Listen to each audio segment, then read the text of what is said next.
نو زما عزیزانو د رمضان شریف په میاشت کې هر عبادت اسمان سره خبرې کوي. علما لیکي چې رمضان د هغه کاڼي نوم دی چې کوم کاڼی د چیلي د سر عمره دی او د جهنم په دې سر پروت دی. سمندر په کال کې یو ځل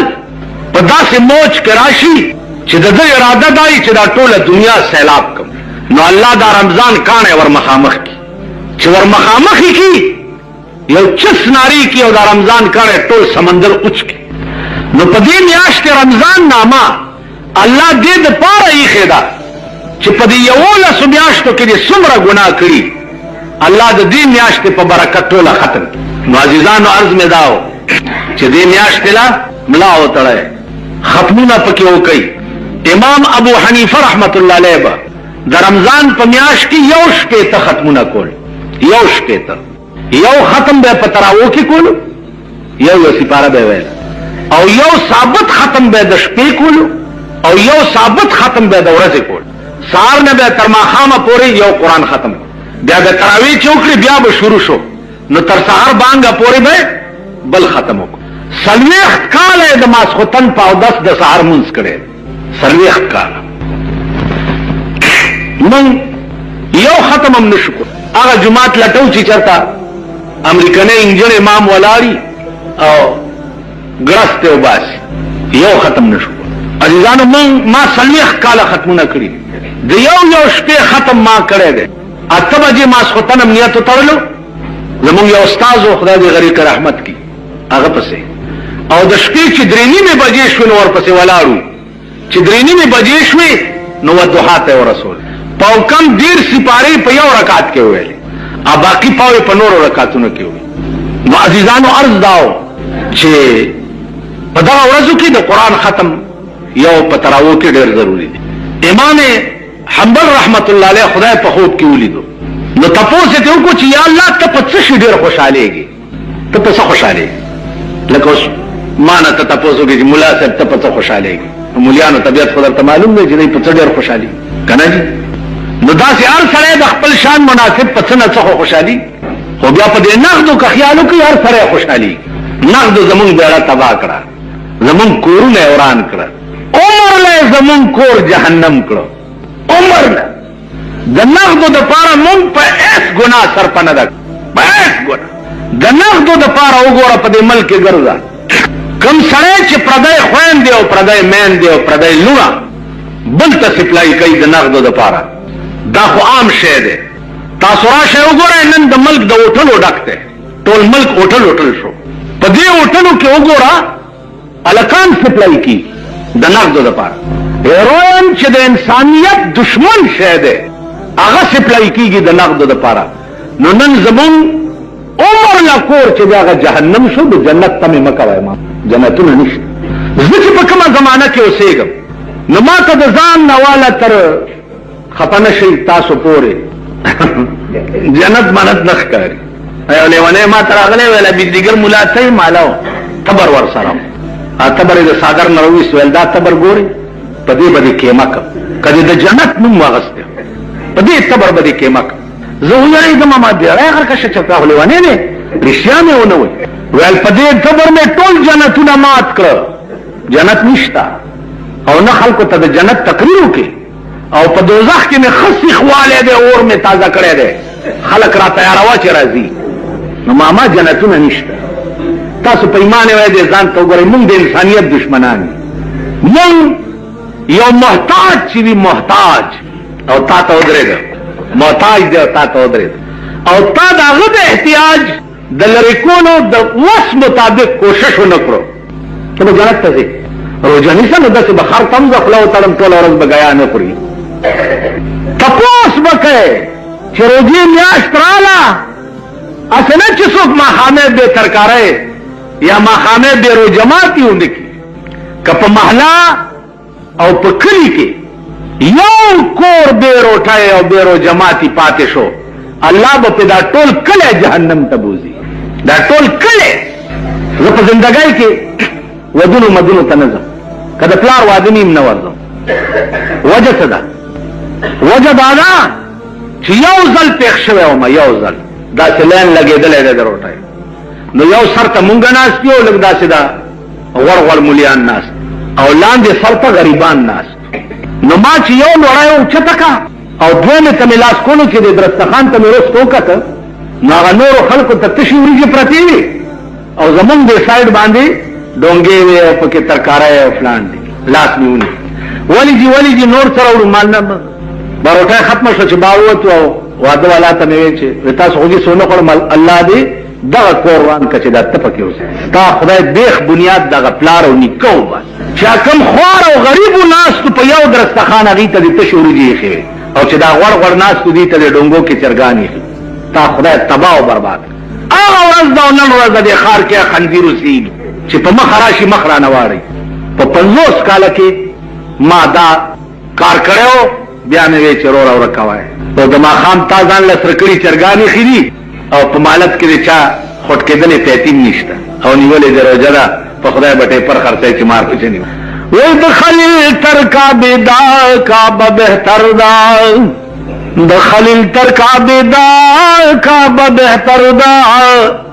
چې څوک جوړ کاندي ویران حرم د زړه. هغه د ابراهیم علیه السلام په مکه کې جوړه کړې کعبه چې ده د هغې نه د انسان په زړه کې چې کومه کعبه ده دا تې اوچته ده. هغه کعبه چې ورانه کړي نو الله پې دومره نه خفه کېږي ګنټي او بیلچې راواله او مکې ته ورشه او کعبه ټوله ورانه کړه. د هغې دومره ګناه نه ده لکه د چا زړه دي چې بې ګناه ازار کړو دومره ګناه ده. نن مونږ قدم بیرته مضران یو ظالمان یو قدم بیرته دل ازار یو ښه به ګورو چې زما دې حرکت نه دې سړي ته دا تکلیف رسي نو په خپله لږ د زارو ګوټ تېر کړ بل ته تکلیف مه رسوه کړې. معلمانو عزیزانو مونږ لړمان او ماران یو دا چې ډنګ چاله نه ورکوو ټک نه ورکوو نو څه پېښ نه دي راباندې چې پېښ شي په لړم نو تماشه یې کوه چې 200 کاله دې ورته چوریانې اچولي که نه نو هم چې په لړم پېښ شي والله چې ټک بله درکړي. نو تاسو مونږ لړمان تاسو لږ در ښیئ وس هم نه رسي. نو روجې سره دې څیزونو تم سوچ کوئ دې تم فکر کوئ پټ پټ پته لګوه په علاقه او ګاونډ کې چې اسې نه چې څوک چېرته بې روجماتي پاتې نه وي پټ پټ پته لګوه کینې دغه روجه به بیا تا دپاره زولنې وي او ته به جهنم ته روان کړې. نو الله دې توفیق درکړي. موږ نه مخکې چې کوم مسلمانان تېر شوي دي په خدای قسم چې د خپلې خولې نه به یې وویسته او بل له به یې ورکړه خپله به یې نهره شپه تېره کړه او بل له به یې ورکړه نهره. اوس مونږ تاسو په ایمان وایئ زه به داسې وکړم چې زه نهره شپه تېره کړم زه یې تاله درکړم نو خو زه فراډ او دوکه یم که نه یم زما ژوند ټوله دوکه ده زما د اسلام دا نوم اخیستل چې دي دا ټوله دوکه ده. اوس بېنظیر هم چغې وایي چې دا ملک به زه اسلامي مملکت جوړوم ځکه خدای او قرآن ته وګوره په آرام کښېنه بس خلقو راوستې کښېنولې باچهي ده کوی د اسلام نوم څه لاره نو دا دومره بېهوده قوم دی چې د بېنظیرې په اسلام لفظ اخیستو باندې دي. اوس بله ورځ د دې په جلسه کې چغې والی کېدې صاحبه نعره رسالت یا رسول الله نعره حیدري یا علی دا د دې په جلسه کې چغې والی کېدې دا تقریر خو بیا تاسو لیدلی نو چې څه یې وی او څه یې کولو څه حالو د قوم ورته څه کول. نو اسلام زمونږ چې دی دا بالکل د دغه حدیث مصداق دی.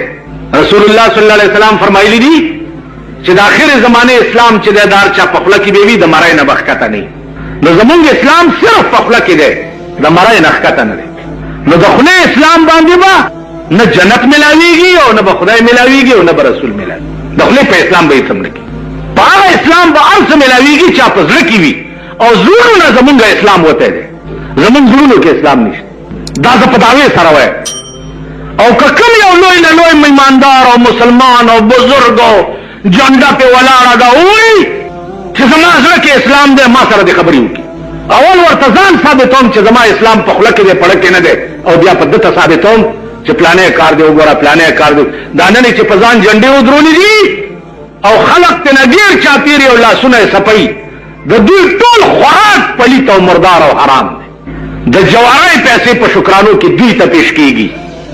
د شرابو پیسې په شکرانو کې دوی ته پیش کېږي د هیروین پیسو زکات په شکرانه کې دوی ته پیش کېږي. نو موږ ټول مردار خواره یو. مسله خدا ده چې د چا خېټه کې یو نوړی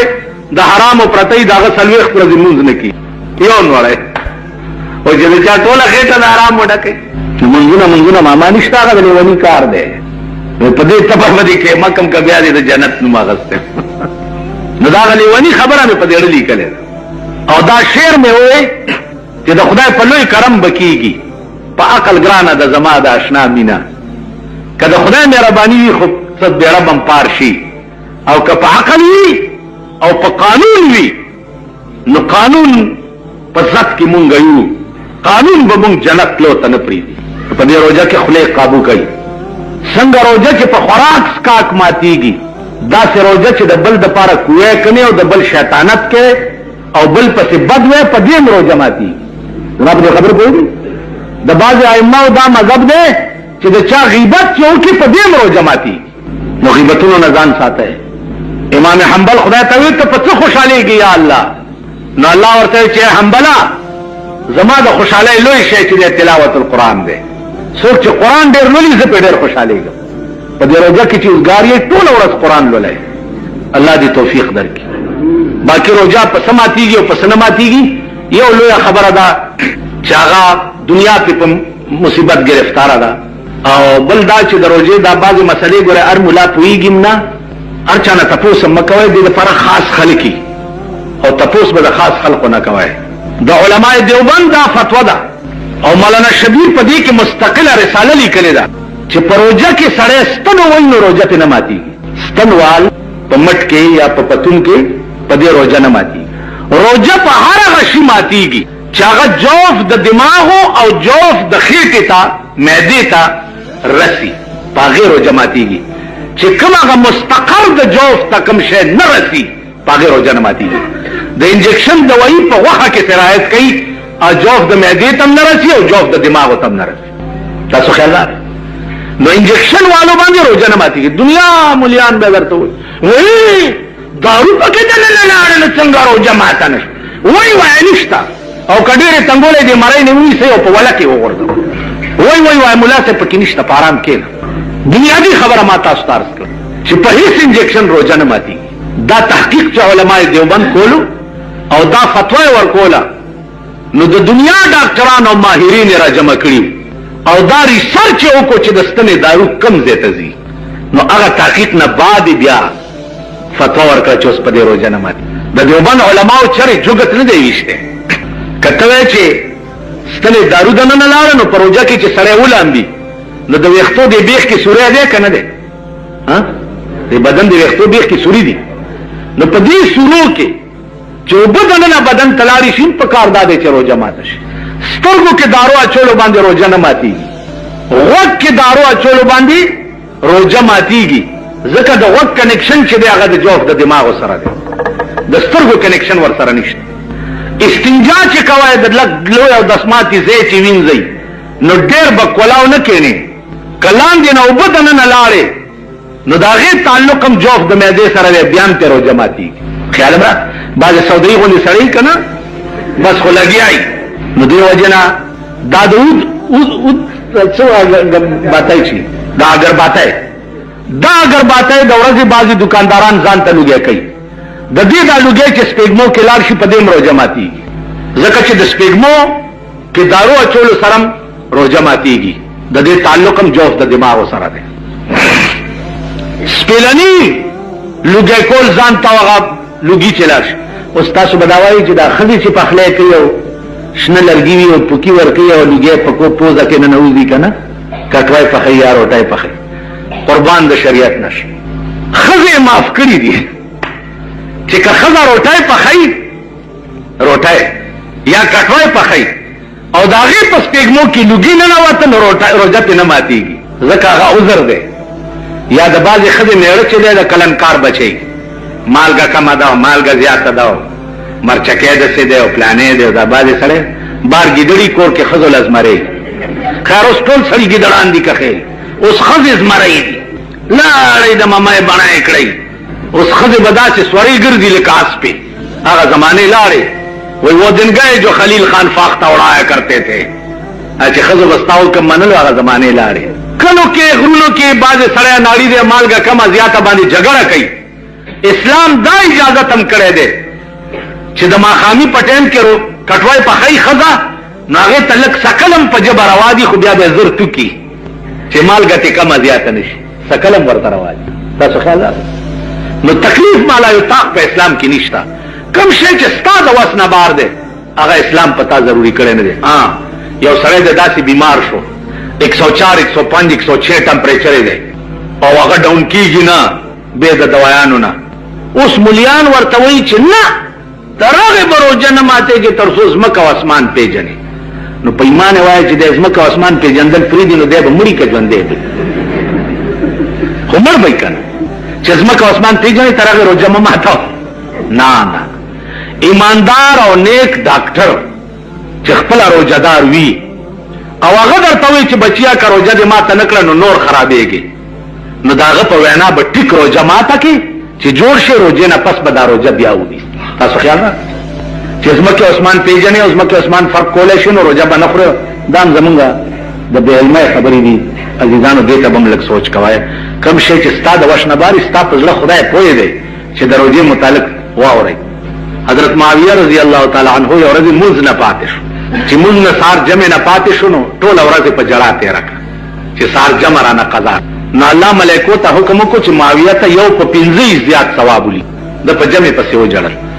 بل سباله شیطان د مختین او خذلو چې پاسه د جمع وخت څوک ویل زه شیطان یم ویل پرون چرته وی پرون ماوی چې ثواب درنه لار چې خدای درته 15 درجه زیات ولیکلو نو پاسه چې نه درته زیات ولیکي نو خدای دار جمع کې قضا شو او ثواب یې یو په 15 ورکو نو خدای تاسو زړه ته ګوري ظاهري عمل ته نه ګوري د رحمان د زړه د حال خپل یار ورته وی چې نمره لیوانه نه چې دا تمره ته چغي وه هغه ورته د رحمان د زړه د حال خدای خبر دی چې په زړه کې د یار دغه مت دي ستا پړه کې چې د خدای د وجه څه شي کنه او خدای د پاره د کوم مینه قسم په خدای چې ټول روزه وخوري کنه بم خدای اجر درکړي خو چې درد پړه کې وي عام طور باندې زمون په دې ملک کې کتا سو خیالو کوي بلکې نه زمون په ملک کې په تمام عرب ممالکو کې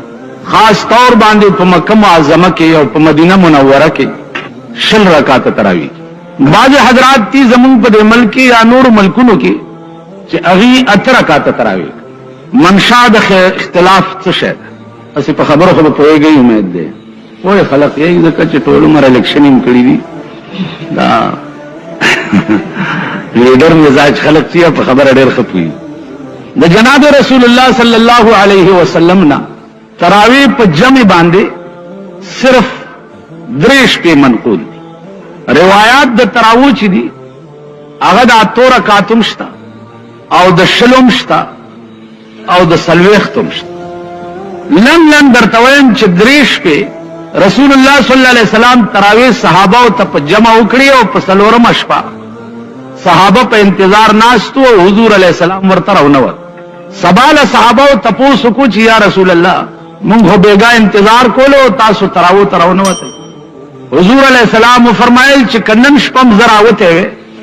نو دا تراوی په تاسو فرض شوه ځکه چې د پیغمبر دوام په یو عمل باندې دا موجب د فرضیت نو زه بیګا ذکر او نوتم چې دا تراوی په تاسو سنت پاتې شي او فرض در باندې نشي ما په خبره پوښوي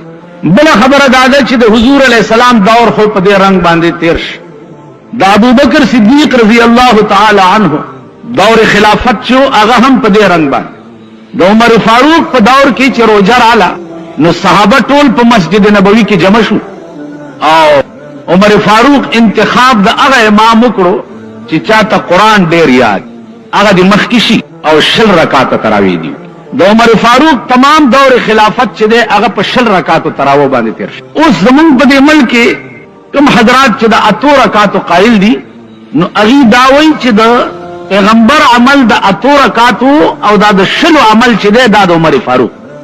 اوس عزیزانو دا علمي خبره ده چې قول او فعل د صحابي